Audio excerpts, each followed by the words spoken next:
Parashat Vaïtranan, on a vu dans le Shiur que Akadosh Baruch Hu avait lui-même donné au Béné Israël les deux premiers commandements. Je suis l'Éternel ton Dieu, tu n'auras pas d'autre Dieu, afin que ce soit gravé dans nos neshamot et que chaque juif, où qu'il soit, quelle que soit sa situation, il puisse sentir à un moment ou à un autre cette proximité avec Akadosh Baruch Hu. L'histoire qu'on va raconter a lieu au début de la Deuxième Guerre mondiale. Les nazis cherchaient les juifs en Allemagne. Et voilà qu'ils rentrent dans une maison et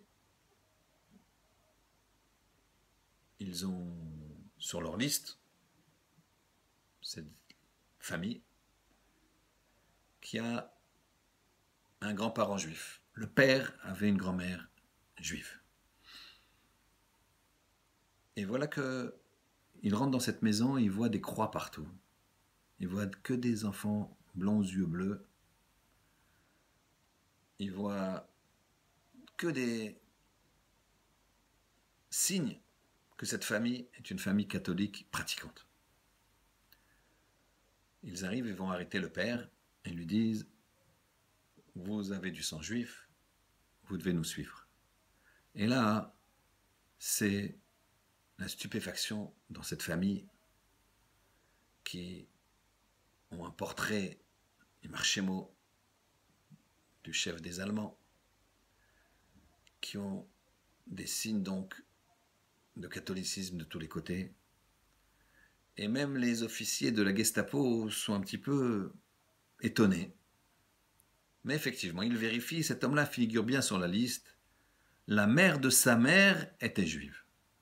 Effectivement, la mère de sa mère, elle s'est convertie au catholicisme. Elle a épousé donc un catholique pratiquant. Ils ont eu une fille qui a continué sur les voies de ses parents, catholique pratiquant, qui a épousé un homme qui a eu un fils, et cet homme-là, c'est le père de famille qui a des enfants de 8, 10 et 12 ans, qui jouent avec un de leurs amis au moment où la Gestapo fait irruption.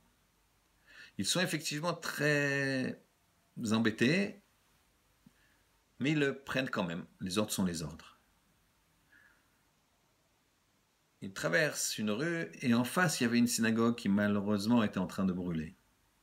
Et là, un des officiers nazis dit à son collègue, écoute, tu sais quoi, il a vraiment l'air catholique et on va faire un test. Il l'amène dans la synagogue qui est en train d'être saccagée et un Sefer Torah par terre. Ils arrivent et ils demandent à cet homme, écoute, urine sur cette Sefer Torah, urine sur ce rouleau, ça voudra dire que tu n'es pas juif. Et on te libère. Cet homme n'a pas pu uriner.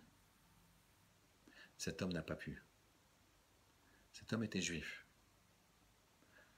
La mère, sa mère, avait une mère juive. Quoi qu'on fasse, on reste juif. Et donc c'était un juif. Bien sûr, lui, il avait épousé une femme Goya, et ses enfants étaient Goya. Mais qu'est-ce qui s'est passé? L'ami de ses enfants avait suivi les nazis de loin, et il a vu toute la scène. C'est lui qui l'a raconté à ses amis, au fils de cet homme-là, que les nazis ont donc embarqué, pendant que d'autres nazis allaient retourner à la maison pour prendre les enfants. Cet ami-là qui avait vu toute la scène s'est précipité dans la maison et a dit aux enfants et à la femme de ce monsieur, écoutez, ils ont pris votre père, ils l'ont amené dans une synagogue, il a raconté toute l'histoire, il n'a pas uriné, et donc il le considère comme juif, il vous considère comme juif, vous êtes en danger, il faut partir. Ces 3 enfants et leur mère sont partis. Ils se sont tous, après la guerre, convertis. Ils sont devenus des juifs orthodoxes. Un juif reste un juif. Kadosh Baruch Hu, il nous a donné ces 2 commandements à Anochi Hashem, je suis l'Éternel ton Dieu. Tu n'auras pas d'autre Dieu.